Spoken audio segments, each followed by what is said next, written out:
स्वामी जी, मैं थोड़ा एक सिनेरियो खींचना चाहता हूं 20, 25, 50 साल का, कि हमारे जो मैथमेटिक्स के अंदर थ्योरम होती है कि हम कोई भी सर्कल खींचते हैं, उसका एक केंद्र होता है और एक सेंटर से एक ही सर्कल प्रकार के द्वारा खींचा जाता है।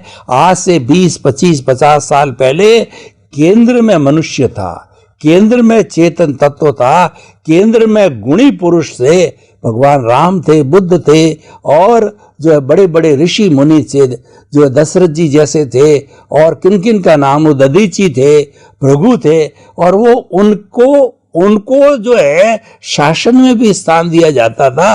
उनका आसन है वो राजा से ऊपर हुआ करता था। लेकिन और उसके साथ साथ जो परिधि है, क्योंकि केंद्र के साथ परिधि होती है, सेकेंडरी बातें परिधि पे थी, मान सम्मान धन दौलत जड़ परिधि पे था, चेतन केंद्र में था। लेकिन अभी सिनेरियो इतना बदल गया है, व्यक्ति में पता नहीं क्या चेंज आया है कि उसने उठा करके जो है वो केंद्र को पटक दिया परिधि पे, परिधि को बना दिया केंद्र, यानी धन संपत्ति साधन जड़ को जो है केंद्र में ला करके उसके साथ में जुड़ गया, और ज्ञानी पुरुष और गुणी को सबको केंद्र जो परिधि में डाल दिया। मैं ये चाहता हूं कि इसकी पुनरावृत्ति हो, जो गलती हो गई है वो आप अध्यात्म विज्ञान की दृष्टि से बताइए कि किस तरीके से वापस जो सर्कल डिस्टर्ब हो गया है उसको सर्किल में चेतन रहे और परिधि में वापस जड़ आ जावे, ऐसा कोई नुस्खा बताइए।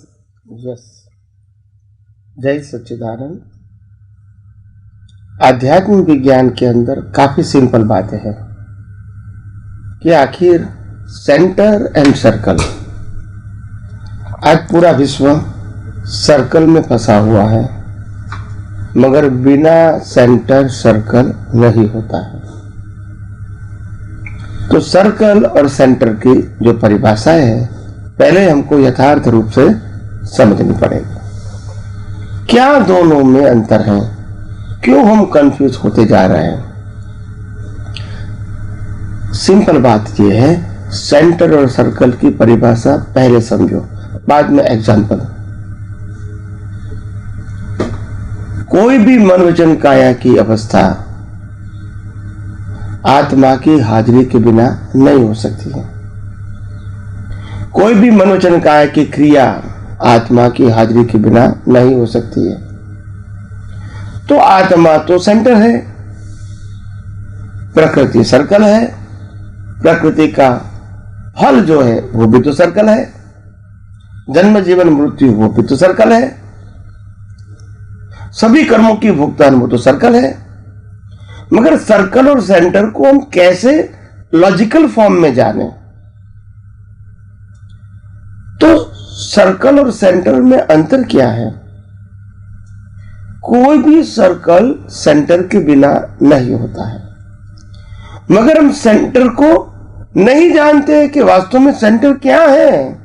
हम प्रकृति को सेंटर बना देते हैं, और इसीलिए प्रकृति जो देखता है वो मैंने देखा, प्रकृति ने जो सुना वो मैंने सुना, प्रकृति ने स्मेल लिया वो मैंने लिया, प्रकृति जो शक्ति है बोलती है वो मैंने बोला, प्रकृति जो क्रिया करती है स्पर्श करती है वो मैंने किया।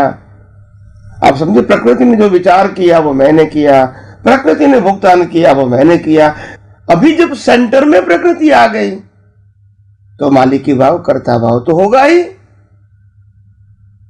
राग द्वेष तो होगा ही, क्योंकि सेंटर में प्रकृति है, सेंटर में मनोवचन काया है, सेंटर में नामधारी है।